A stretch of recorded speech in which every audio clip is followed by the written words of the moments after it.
going to start, huh? I think that the official closing of the door is the official beginning. Anyway, class, you can always come to the front. Oh. You're fine. I was going to say, we're webcasting, we're recording, so we're going to have an opportunity to do a lot of distributing on this thing. Okay. So we have to be nice. So no swearing. No I have to corral you guys. I want you to be different than you were outside. So, okay. Anyway, what are the 7 words we can't say now? Yeah. Only 7? You said 6. You said them all outside, so it's okay. So anyway, great to have all of you. We have about a 40-minute session, and we've got a lot to pack in here in 40 minutes. And so this is about new concepts, new ideas, new approaches to disaster relief, whether these are big disasters that we all know about, such as Haiti, or they're slow-moving, quiet, day-to-day disasters that exist all over the world. The idea is to look differently at this, and then as we have our conversation, talk a little bit about how the precepts of sustainability can be applied, to disaster relief. And we have 3 incredible guys that I have just had a chance to meet this morning, and they all come at this from very different points of view. So I'm going to give a quick introduction, and then we're going to go kind of in order with a quick series of demonstrations as to what they're up to. Then we can sit down and have a conversation once we got all this stuff on the table. So let me start off with, let me go in the middle here with Cameron Sinclair. Cameron, there you are. Cameron, co-founder of Architecture for Humanity, which seeks architectural solutions to humanitarian crises and brings design services to communities in need. And he's doing extraordinary work, has co-authored a book, Design as If You Gave a Damn, Architectural Response to Humanitarian Crises. So fascinating ideas. We're going to talk about that in a minute. Just literally back from Haiti. He's won all kinds of awards, and I could go through them, but I think we better move on. Chet sitting next to me, Chet Tchozewski, who is he's done all kinds of things, and used to live in the Bay Area, now lives in Boulder. He is the founder and executive director of Global Green Grants Fund, an international environmental foundation that makes small grants to grassroots environmental organizations in developing nations around the globe, and we're going to talk a lot about that perspective here as well. And finally, last but not least, Yobi Benjamin over here on the far side, who's going to be our leadoff hitter in just a second. And Yobi, angel investor, fascinated by climate change, working on climate change, healthcare, human rights activist, currently provides advisory services to a whole lot of different groups, including Amicus, right? A social network-powered response to natural disasters, and I think that maybe is your lead, Yobi. Thank you very much. Come over much. here and let's see what you're up to. Thank you very much, Doug. Oh, no. It's frozen. Thank you very much. Okay, so since this is frozen and we have to do this ad hoc, I'm going to shift this around. One of the things that really bothers me about the notion of disaster relief and linking it over to the notion of sustainability is that we do not have a sustained point of view or perspective on disaster recovery or disaster itself. What do I mean by that? We were all here, Doug and Chet, we were here during Loma Prieta earthquake. After the Loma Prieta earthquake, we go say like, oh wow, there are 8 million people with like the same perspective. But immediately after that earthquake, we again don't really care much about earthquake preparedness, et cetera, et cetera. The same happened with Hurricane Katrina. Hurricane Katrina, we did not. I think it's on actually. No, just this is fine. Hold on. So what I did basically is I built a website. It's called Emicus, E-M-I-C-U-S. And for those of you, you can just look at it. And basically what I did is I tried to go and put together all the things that we have about social networks. We have Twitter, we have Facebook, we have Google Earth. And to keep it all in one location so it's useful. And it was, again, designed because of Hurricane Katrina. The one thing I will say that about it with regards to a sustained approach to disasters is today we have no traffic. In fact, nobody goes to Imicus. In fact, the fact is we don't want anybody to go to Imicus today. We don't really care. But during the Georgia floods last year, which was which was a major event in Georgia last year, we had 300,000 hits a minute. Okay, these are uniques.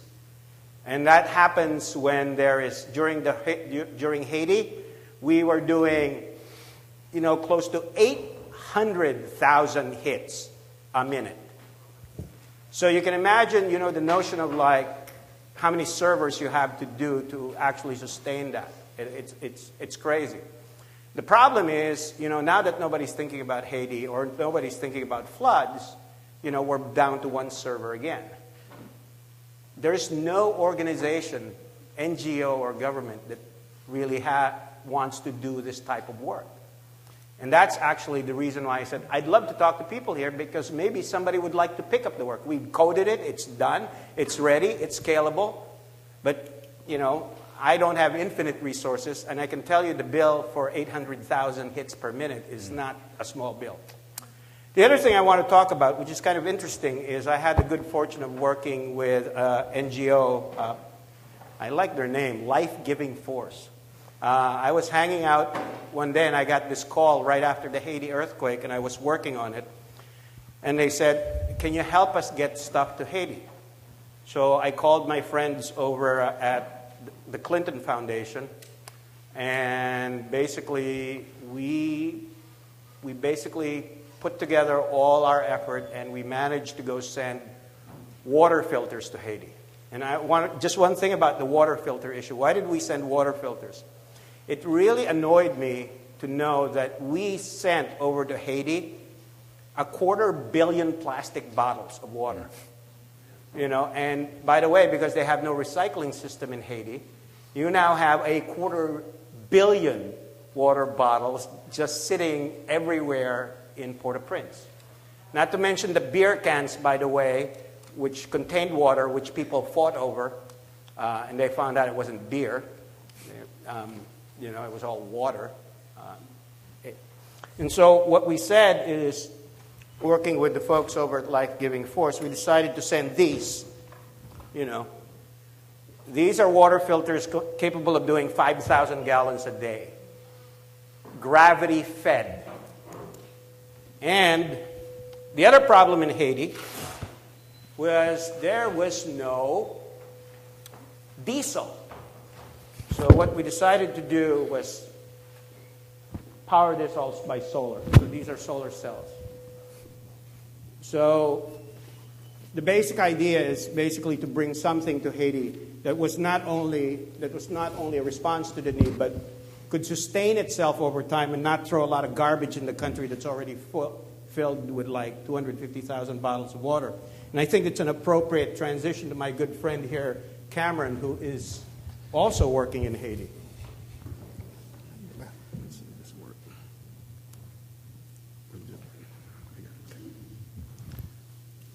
Yeah, Yobi, one of the great things about this, I remember the Loma Prieta earthquake. I was in Los Angeles doing an environmental series for the TV station, and I think the key thing we all had, and we were talking about this before, was I just need to know how my family was. And I could not find out. Phone calls in here, it took me 24 hours to make sure that everybody was okay, things were fine. And now with what Yobi's been working on, instantaneously, you can get that answer. And that's probably the key first question most of us have. Yobi mentioned earlier to us. Thank you very much for putting it up. I just wanted to show very quickly. Sorry, Cam. No, go. This is Amicus.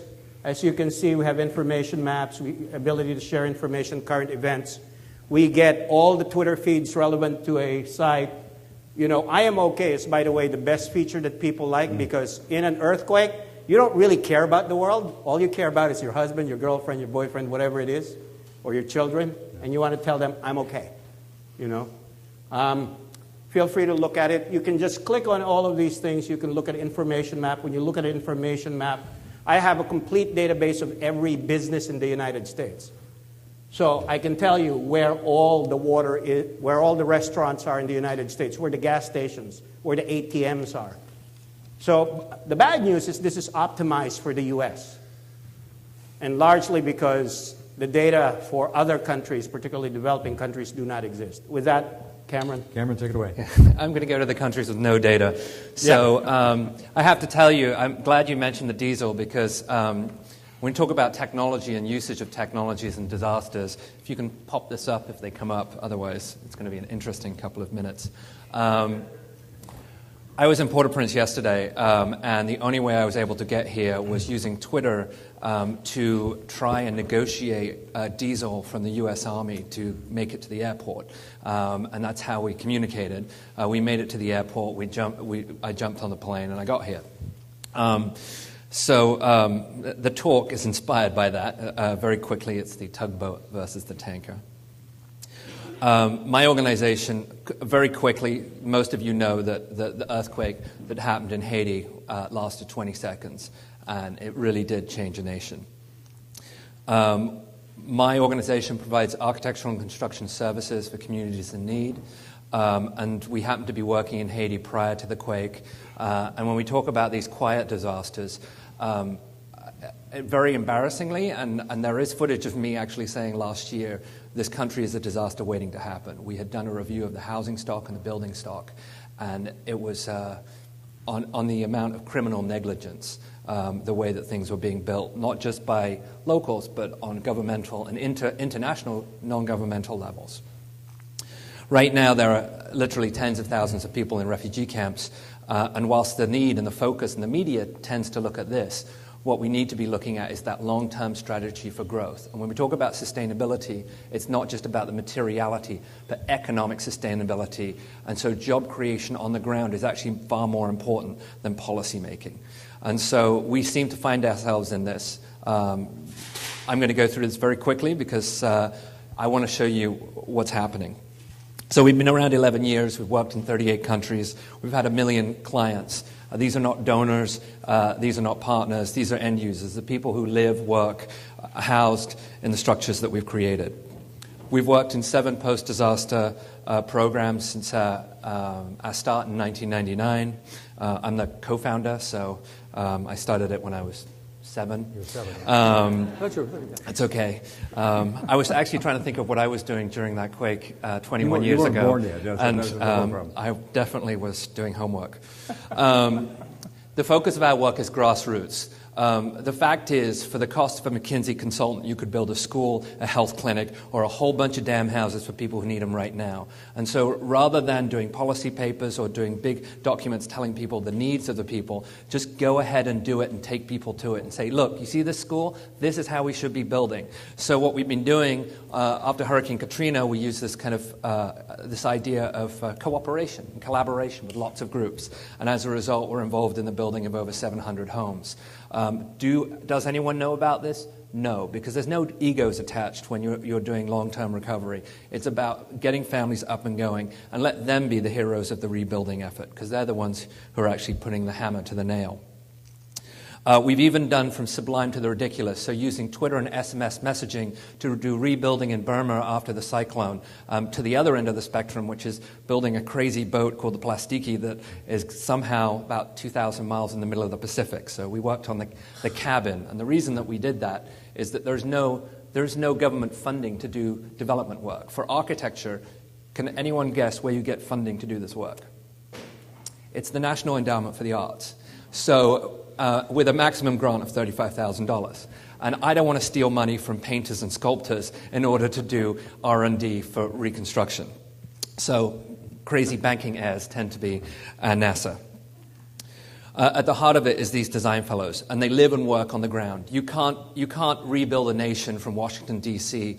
or New York. You have to live and work in the communities and understand that you need a little bit of crazy involved.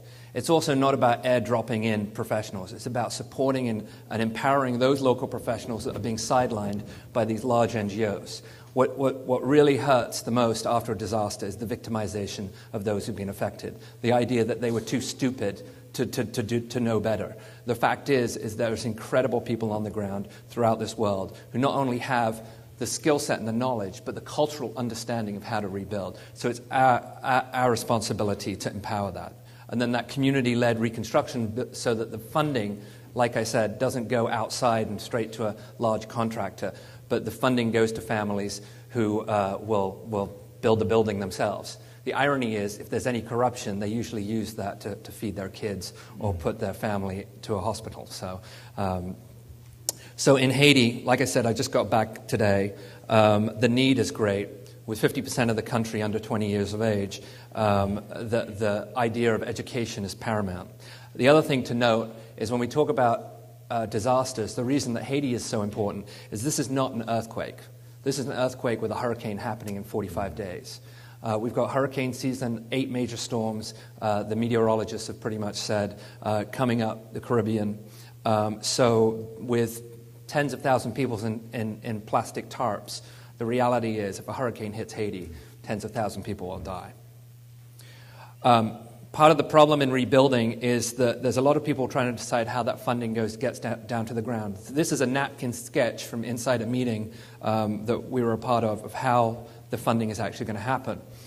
What that actually means is about $5 billion is going into a trust, which will then be administered by the president, the prime minister, and large select donor organizations, these oil tanker groups that are massive, with a good mandate, but slow moving.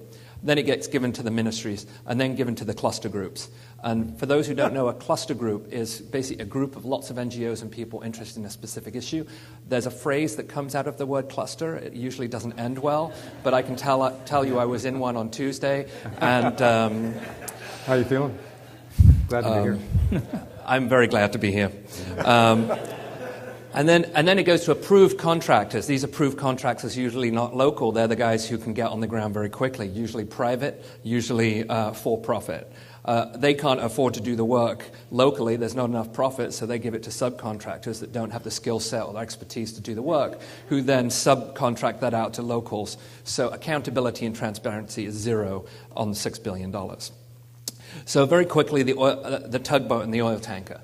So the tugboat is a fast-moving boat. It moves very quickly. It can adapt very quickly. It knows when the seas are rough. It knows when there's hurdles ahead, how to maneuver. These are these small NGOs on the ground working very rapidly.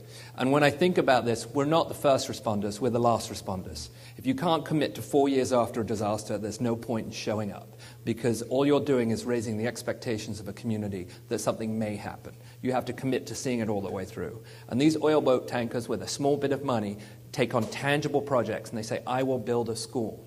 As opposed to these oil tanker NGOs, which are massive, and say, I will restart the education system of Haiti. That's not going to happen.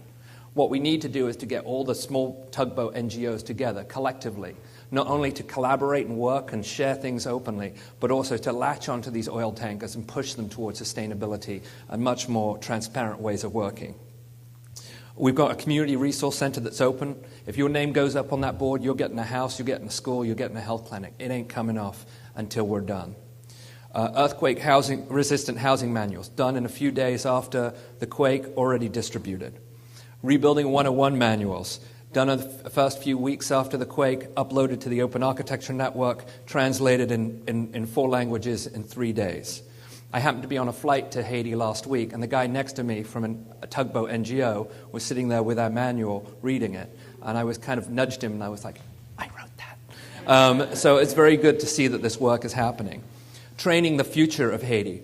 We've done 500 mason training programs since the quake. These will be the workforce that rebuilds. So they might as well build sustainably in a method that will keep work going. Also, filming our construction process. This is Yves Francois. He's talking about the work. This is in Jacmel. These films will then be distributed to the IDP camps so people will know how to rebuild their house safely. We're also, this is where you bring in the social entrepreneurs. On the street right now, there are thousands of for-profit pirate DVD salespeople, right? You see all those DVDs everywhere. They're already on the streets. So what we're doing is we're accidentally leaking these videos to them. They're creating a DVD which they can sell on the streets of how to build your home sustainably. It's for profit. They're selling it for $1, but you know we've got a we end up with a distribution system that's nationwide. No time for this. Disaster mitigation. We're using we bought a company last year for $1 from a guy called Vinod Khosla, and he was doing clean tech stuff, and the product wasn't working, lots of great research on it. It's a masonry block unit that uses agricultural waste. We did test cases in Uganda and Oakland. They seem to be working. They're seismically sound. And the aggregate, let me repeat, is agricultural waste. In a country with 66% agriculture, you hire farmers to rebuild the country. So the idea is rather than clear-cutting and tracts of land for new housing, you tell farmers, keep growing because we need a food stock here. And when you've got your waste, we're going to use it in the seismic block to rebuild these homes. Building safe schools. This is a refugee camp last week. The floods started coming in. Within 2-3 days, our architects moved the school, got it up and running. These are $10,000 schools. These are $40,000 schools. These are $100,000 schools. That's about the cost of a trip to Haiti with a bunch of experts. So as you can see, building these are very important because they will be the model. So what happens when international response doesn't work? The schools opened on April 5th. April 1st, the UN and these cluster groups put out an RFP to build schools by the 5th. Who is going to build schools in 4 days? Well, those who said they were going to build them were at a high cost and at low level of construction. Having studs 48 inches on center does not make for a safe school. These are the most advanced schools going up in Haiti as of this week. They're not open, but they'll be open in a few days. And you can see the foundation is basically the masonry blocks that fell on the kids that caused all those deaths. So kids are scared to go in those, so they're in these. Upgrading the housing stock. All of this, not only upgrading the innovation, but sharing it openly. So all of our work is open source. You can download any of it on the Open Architecture Network. It's shared, and then using technology to distribute it, whether it be SMS messaging about ideas of new construction or where clean water, job creation. Also, we can talk about a bit later. And finally, just a reminder, this was taken yesterday. Actually, is it Friday? It's Friday. Wednesday night, this was taken. This is a house going up right now. Let's just ignore the fact that it's using child labor and focus on the fact that the concrete floor is actually just breeze blocks being laid in between the untied rebar and then as a way to save money. These concrete blocks are what killed thousands of people. What happens is when the earthquake happened, these blocks just started dropping. So they're not waiting for us to tell them how to build. So we need to be on the ground, and we need to get all the tugboats to work together. Thanks. Thank you very much. All right, Mr. All right. So we've been talking about, one of the issues that came up was money. And Chet, you're here talking about money, maybe. That's right. My part of this panel is to discuss the role of private philanthropy in disaster response.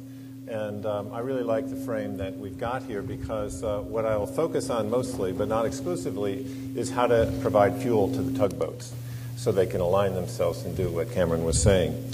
But first of all, I want to say that I'm the founder of the Global Green Grants Fund, a grassroots environmental grant-making foundation that makes small grants, usually under $5,000, to grassroots environmental activist groups in developing countries.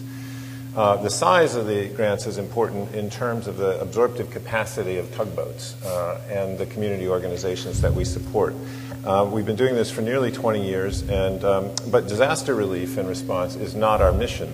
However, as we all know, and it's been illustrated here, in the event of a natural disaster, everybody's agenda changes. The game changes, at least briefly, while people figure out how to survive. And so in 2004, the Global Green Grants Fund, about 24 hours after the tsunami in the Indian Ocean, was asked to help move money to non-governmental organizations in the Indian Ocean, in the affected areas, particularly in Aceh, the most affected region. And at the time, you remember, we didn't really even know where that was, but we were probably one of 2 or 3 foundations in the world who had ever made a grant in Aceh. And so we actually had banking information and decided to just put money in those bank accounts to organizations that we knew would be in a position to do the most good. It turned out Aceh was completely devastated. The banks were destroyed, and many of the people who we'd been supporting were killed. But we could think of nothing better to do with the limited resources that we had. So for a brief period of time, we got into disaster grant making, and that caused us to take a look at the responsibility of private philanthropy overall in these events.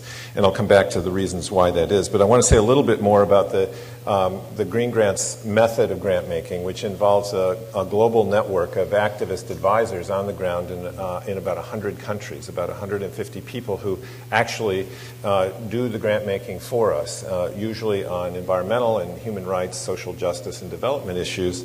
But they're also in place for us to help solve problems in other cases where philanthropy can be helpful. It's an adaptive, self-organizing network for philanthropy that mimics the kinds of systems that we see in nature that help respond and build resilience in the event of system collapse.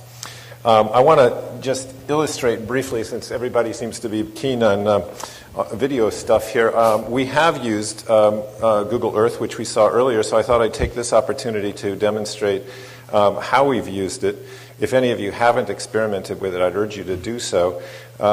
It's a wonderful tool, one of the most valuable tools I think ever provided for the public good by a corporation. And here what we have, I'm just going to illustrate for you. We've located many of our 5,000 grantees around the world. So here's one in Indonesia, in Aceh, that was unrelated to the tsunami, but it's a great tool to enable the tugboats to line up. Again, this is applied to the environmental movement globally, but it could be done for other things. And the pre-existing networks are what we need to harness at a community level in response to the two kinds of natural disasters that we know occur. And I want to touch on that a moment because this explains why Green Grants is particularly interested in this, is that natural disasters tend to be a broad category of things that happen naturally, but there's a new kind of natural disaster, and that's man-made natural disasters as a result of climate change and extreme weather. We know that there's a perception that natural disasters are increasing in frequency, including disastrous earthquakes like in Haiti and Chile and Sichuan. But that's really not true. There's a pretty constant pattern to it over geologic history. Natural disasters that are caused by earthquakes and volcanoes and so forth really, as far as I know, aren't increasing in frequency. We're just, our awareness of them because of information technology and sharing has increased a lot, and our ability to respond to them. But the second kind, those that are the result of extreme weather events, the kind of that are predictable, the increasing number of extreme weather events in hurricanes, cyclones in South Asia, are the kinds that we need to keep in mind as we prepare for the long-term capacity of a civilization to respond to what could become a rapidly escalating series of disasters, especially in the most vulnerable nations. The island nations and low-lying coastal nations. So now I want to touch on very quickly on the architecture of philanthropy and how it's set up to respond to disasters, and then we want to open it up for conversation to make sure we answer the questions you actually have. Among other things, I serve on the board of directors and chair the International Committee of the Council on Foundations. The Council is a membership organization, the largest membership organization of foundations, of which there are about 77,000 in the U.S., and an unknown number of others in Europe and other parts of the world, and increasingly, I must say, in the global south and emerging economies. But the Council on Foundations has prepared a guide for disaster grant making. I'm glad they didn't call it disastrous grant making. But it's a guide, a practical guide for foundations and corporations. And it has 8 basic principles that I'll highlight very quickly and that will reinforce what's already been said. But I want to point those of you who are interested in exploring this further to other resources, including a Council on Foundation managed website called usigg.org, United States International Grant Makers. Those of you in foundations or corporate foundations or even individual giving programs probably realize that making grants outside of the U.S. is a bit more difficult than making grants to a 501c3 in the U.S., even though we think it provides the best return on investment.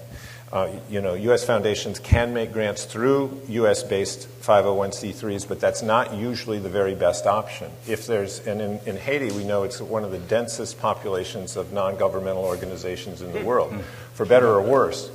But it's been socialized over many years and many dollars of foreign aid to create that climate.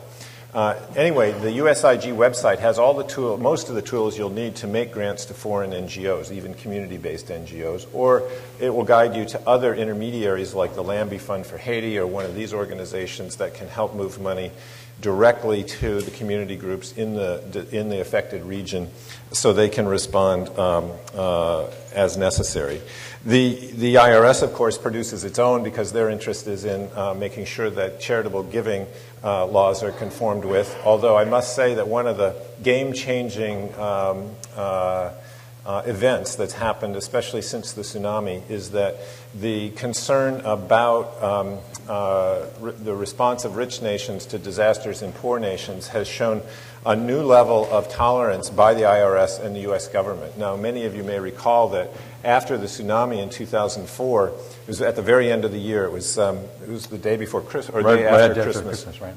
And so many people who wanted to contribute to that response didn't do so until early January. Well, Congress, in all of its rare wisdom, actually allowed people to tax deduct those charitable gifts, I think up until April 15th that year, which is actually a very good thing for us to look at in general so that people can calculate their tax benefit from charitable giving over time. But that year they did it. There was no opposition, even though it created a complete nightmare for accountants and for tax preparers because people quite innocently didn't know which year they counted their gift in, but nobody cared. That was the thing that was different, is that it didn't matter anymore whether people were gaming the system, and I believe very few did. So we're getting great. Let me wrap up by just running through this list of key points here that the Disaster Grant Making Guide points to. First of all, do no harm. Of course, and we've heard examples of how harm is done unintentionally. Stop, look, and listen before taking action. It doesn't take long to do a quick assessment, especially when you have on-the-ground resources and local knowledge to draw on.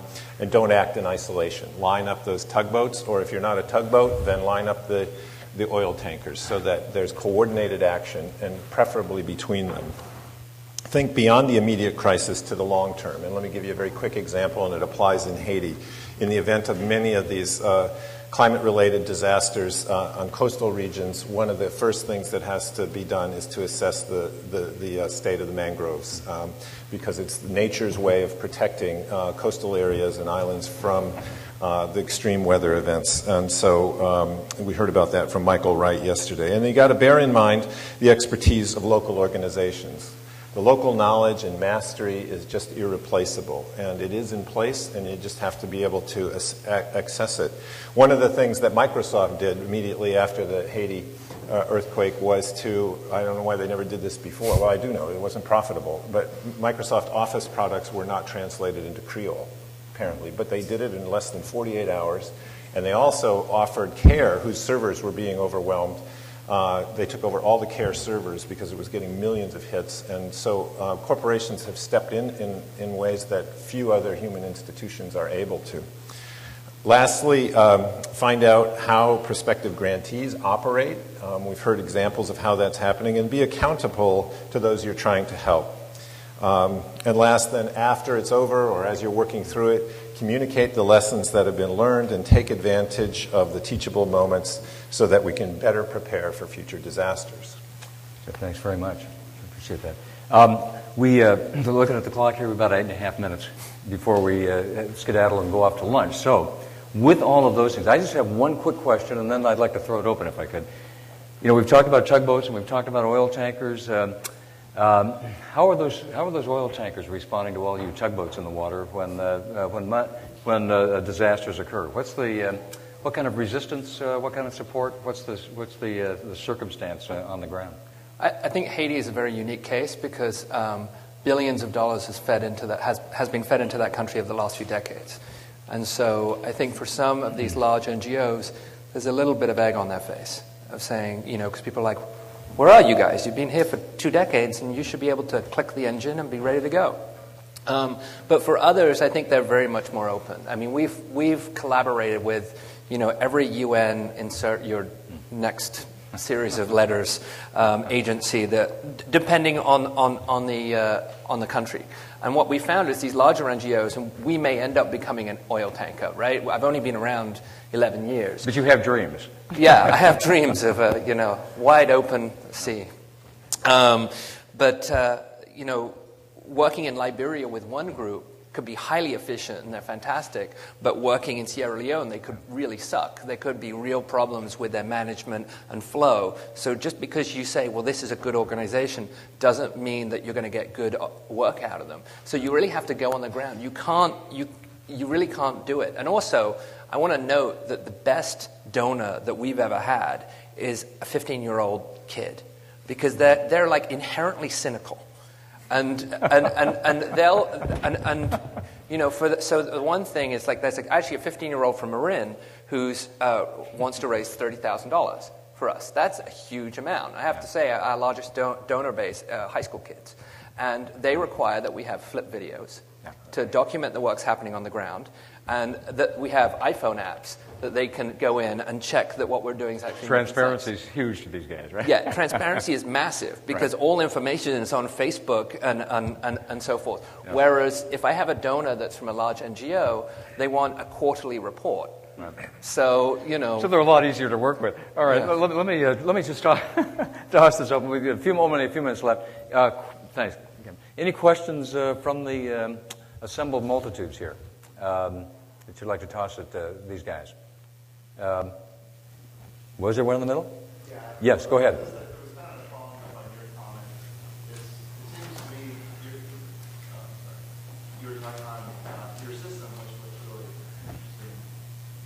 We have a lot of computer capacity in this country, and it seems to access. It seems like Google has a few hundred servers, maybe 1,000. 100 million. Yeah, right. It seems like there should be a way in an emergency where someone could open the door, rather than having to invest in new servers. That you would think that. You would hope that, right?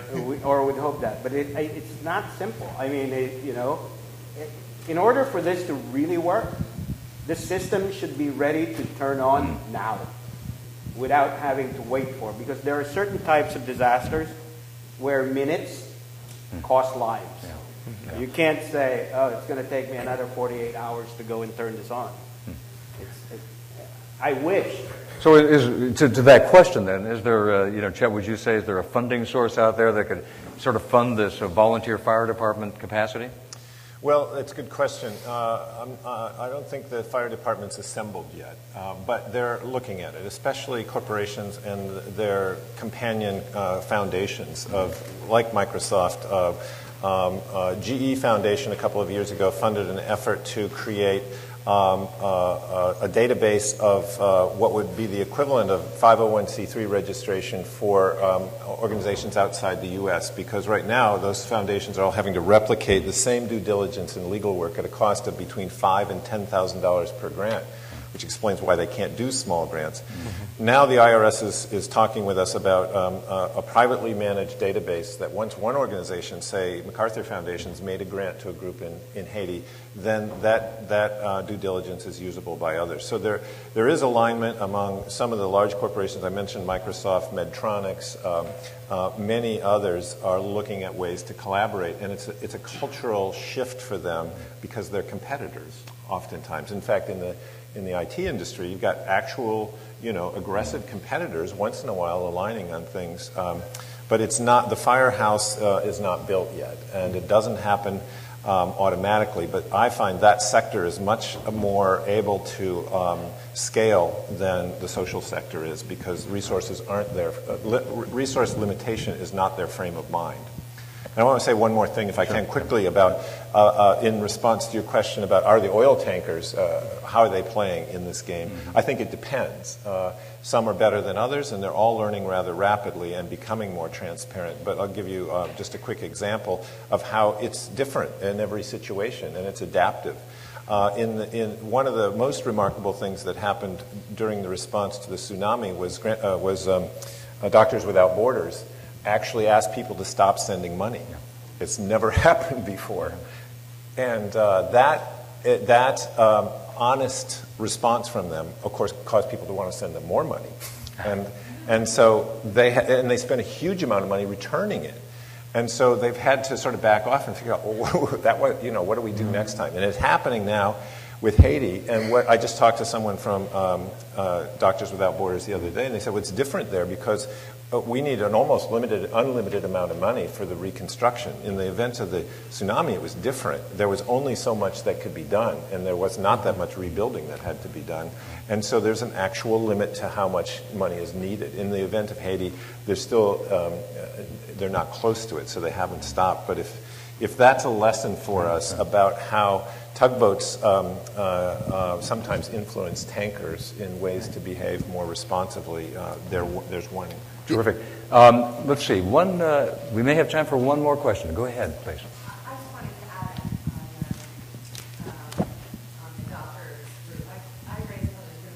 group. I raised about $25,000 for Haiti relief effort and divided them among sort of conventional organizations and smaller organizations through this Good Business Network group that we ran. And I was so impressed with how Doctors Without Borders responded to contributors like us. We were immediately offered an opportunity to participate in a conference call to hear about updated relief efforts.